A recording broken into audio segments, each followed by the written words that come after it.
Ok, số đấy mình chiến và cũng mà can YouTube channel mẹ ra mobile bạn sầmรับថ្ងៃនេះខ្ញុំមានវីដេអូមួយចង់ចែករំលែកទៅដល់បងមិនរូបជីបដែលពាក់ព័ន្ធនឹងការ remove iCloud ប្រភេទ Open Manui ឥឡូវខ្ញុំបានទូរស័ព្ទមួយគ្រឿងដែលជាប់នៅ Open Manui ហើយគឺជាប្រភេទមក iPhone XS Max អញ្ចឹងឥឡូវកុំឲ្យចំណាយពេលយូរតោះយើងទៅដោះ passcode ទីក្រង់មកបាទអូខេអញ្ចឹងយើងត្រូវឆែកមើលប្រព័ន្ធចំណុចថាពេលដែលជាប់Open Manui ហ្នឹងគឺយើងអាចដោះដៃឬក៏មិនដោះដៃអញ្ចឹងណាតែបើសិនជាឆែកទៅឃើញអាចនឹងដោះដៃខ្ញុំនឹងយកវីដេអូមួយនេះនឹងយកវា remove ជាមួយនឹងហើយ account ហើយ unlock tool គឺជា tool មួយដែលពេញនិយមសម្រាប់បងមិនជាងតែអ្នកប្រើគ្រប់គ្នានោះបានហើយអញ្ចឹងទៅកុំឲ្យចំណាយពេលយូរហើយបានចូលទស្សនាវីដេអូមួយនេះកុំភ្លេចចុច subscribe និងដាក់សញ្ញាកណ្ដឹងម្នាក់មួយដើម្បីទទួលបានវីដេអូថ្មីៗពីខ្ញុំបាទទាំងអស់គ្នាឥឡូវយើងចូលទៅក្នុង setting បាទដើម្បីទៅឆែកមើលថាវាអាច remove បានអត់ចឹងណាអូខេឥឡូវចូលទៅក្នុង iCloud ដើម្បីយើង scroll ទៅពាក្យថាឥឡូវចុចពាក្យ sign out មួយមកបាទពេលដែល sign out វាទាមទារ password បែបនេះបាទអូខេអញ្ចឹងគឺយើងមិនអាច sign out បានដោយសារ password ទេចូលទៅក្នុងពាក្យ iCloud 5G នេះមកបាទហើយទៅមកយើងយកពាក្យនេះ save to iCloud ទាំងចុចលើ see all ហើយយើង scroll ទៅលើបាទទៅមកយើងយកពាក្យ game center បាទយើង check វាមួយបើឃើញវា on យើង off វាមកទៅមកយើង on វាវិញវា on វាវិញបើសិនជាវាទាមទារនៅ password មានន័យថាយើងមិនអាចដោះដាច់បានទេបានតែ bypass ហើយ iCloud ចោលចឹងតែបើវាបើកទៅវាទាម password បែបនេះគឺយើងអាចដោះដាច់បាន 100% ចឹងណាតើមកយើងថយក្រោយមកបាទហើយសម្រាប់ទូរស័ព្ទដែលអត់មាន password អេក្រង់យើងក៏ភ្លេចទៅចូលទៅ set up password អេក្រង់ចឹងណាតែសម្រាប់ទូរស័ព្ទនេះគឺមាន password អេក្រង់ហើយគេខ្ញុំអត់បានបង្ហាញនៅកន្លែងហ្នឹងទេអញ្ចឹងយើង scroll ទៅលើមកបាទយើងថយមកក្រោយ scroll ទៅលើយកពី app បាទហើយថយក្រោយអស់នេះអូខេយើងធ្វើប្រហែលចំណុចចូល setting ហើយ scroll ទៅលើយកពី app នេះមកបាទទូរស័ព្ទថ្មីវានៅក្នុងនេះ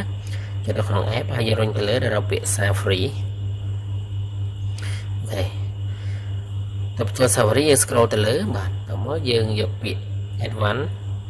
ទៅយកពាក្យ Advanced យកបើកពាក្យ Web Inspector បាទបើកនេះមួយមកហើយថយក្រោយ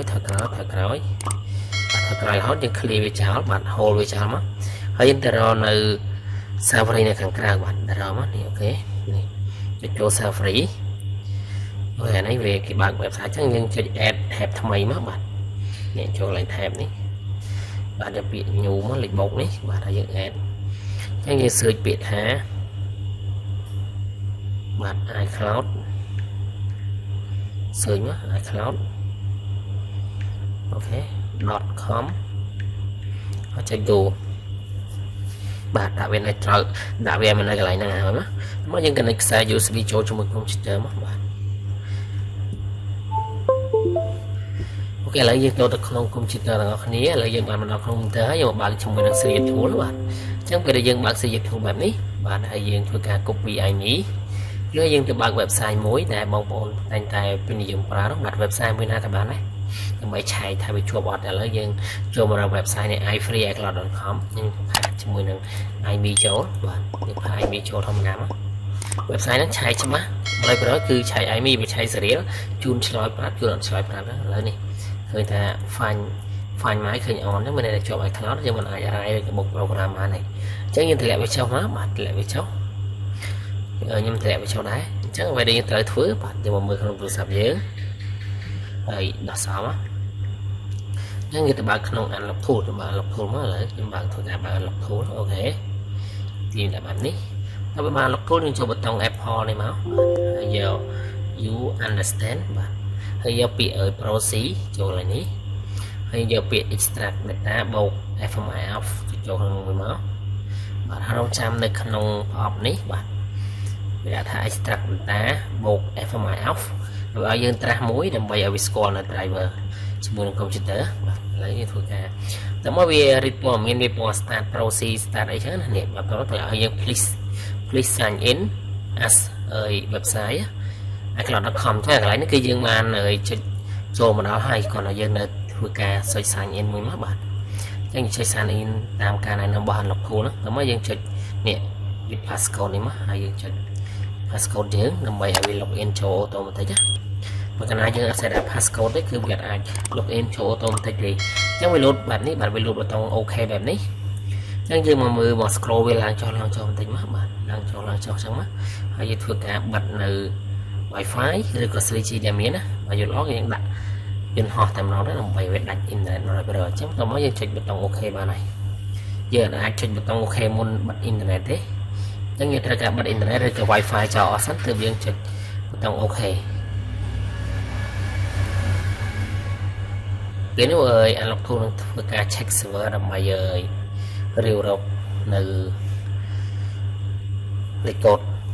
iCloud ហ្នឹងដើម្បី remove iCloud ឲ្យយើងឥឡូវមកឃើញថានេះបាទមាន AirPods Pro មាន AirPods Max អូខេទូរស័ព្ទមួយនេះគឺជាប់ធម្មតានេះដោយសារម្ចាស់គាត់លេចនៅ password ចឹងហើយបាត់លេខទូរស័ព្ទឥឡូវនេះគឺយើងមើលឃើញថាវា remove success ហើយបាទអញ្ចឹងអ្វីដែលយើងត្រូវធ្វើគឺយើងបើកនៅបាទនេះ Siri YouTube ម្ដងទៀតយើង copy AMI ម្ដងទៀតមកបាទហើយយើងទៅបើកនៅ website ដដែលបើក website អូខេយើងចុចចូលកន្លែង check more ហើយយើងចុចផាសម្ដងទៀតមកដើម្បីបញ្ជាក់ថាអាច remove ដាច់ channel អញ្ចឹងណានេះអូខេដល់ឃើញកន្លែងនេះពាក្យដាក់ពាក្យថា find my off មានន័យថាយើងអាចដោះដាច់ 100% ហើយតែបើឃើញពេលដែលយើងដោះដាច់នៅក្នុង Unlock Tool នេះបាទដោះដាច់នៅក្នុង Unlock Tool ឃើញ successfully ហើយពេលដែលយើងឆែកទៅនៅកន្លែងនេះឃើញ on ដដែលមានន័យថាម៉ាស៊ីនហ្នឹងគឺ bypass ចឹងណា bypass ប្រើ SIM បានហើយគេដាក់ iCloud ថ្មីគឺវាជាប់តែ iCloud ថ្មីហើយ iCloud ថ្មីមានន័យយើង remove ដាច់នៅក្នុង Unlock Tool តែបើយើងមកឆែកវាឃើញ on ដដែលចឹងមានន័យថាគេជាប់នឹង iCloud ចាស់គេ bypass ពីមុនតែបើចេញ off បែបនេះគឺមានន័យថាយើងដោះដាច់ 100% ហើយចឹងអ្វីដែលយើងត្រូវធ្វើគឺមកបើកជាមួយនឹង Siri Tool បាទតែមកយកពាក្យនេះ toolbox នេះបាទ toolbox ចូល toolbox ហើយបាទមកពេលដែលយើងត្រូវធ្វើនោះគឺ error ទូរស័ព្ទនឹងចោលបាទ error ចោលហើយចុចលើកន្លែងនេះមកអត់ជឿណាហើយយើងយកពី error ខាងក្រោម version ថ្មីបាទសម្រាប់ version ថ្មីអានេះ tool Siri Tool version ថ្មីយកពី error ខ្ញុំមកដាក់ text មួយដើម្បីបញ្ជាក់ថាចង់ error ទូរស័ព្ទមួយនេះកន្លែងនេះយើងមិនកែទេយើងចុច start error sync ហ្នឹងមកហើយយើងដាក់ text មួយបាទដើម្បីយល់ព្រមធ្វើការ errorចឹងយើងធ្វើការរះវាមកបាទអូខេហើយវាកំពុងតែreboot ចេញពណ៌មកធ្វើការរះទូរស័ព្ទឲ្យយើងហ្នឹង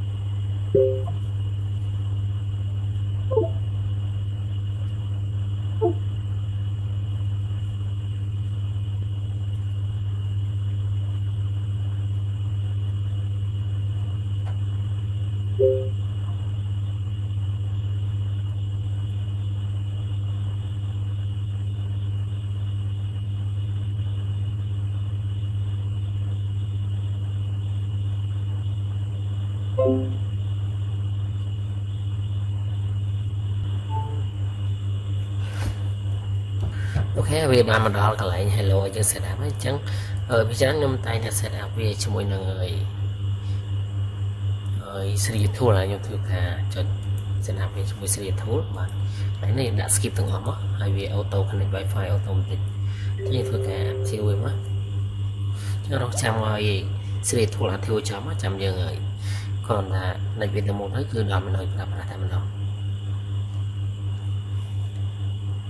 នៅក្នុង Siri Tool គឺវា skip ដល់ menu ប្រើប្រាស់ហើយអញ្ចឹងគឺយើងគ្រាន់តែបើកទូរស័ព្ទមកហើយដោះសោវាចាំតិច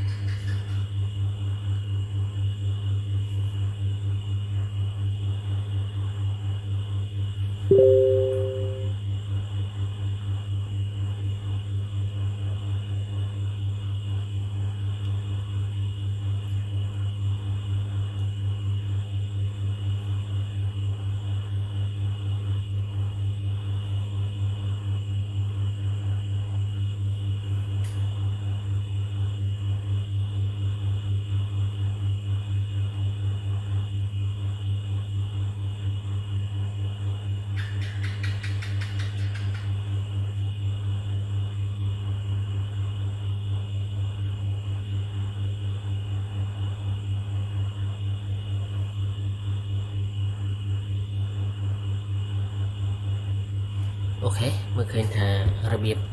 remove iCloud ប្រភេទ open menu នៅលើទូរស័ព្ទមក iPhone នៃ iMac ឥឡូវគឺយើងដោះដាច់ 100% តែម្ដងជាមួយនឹង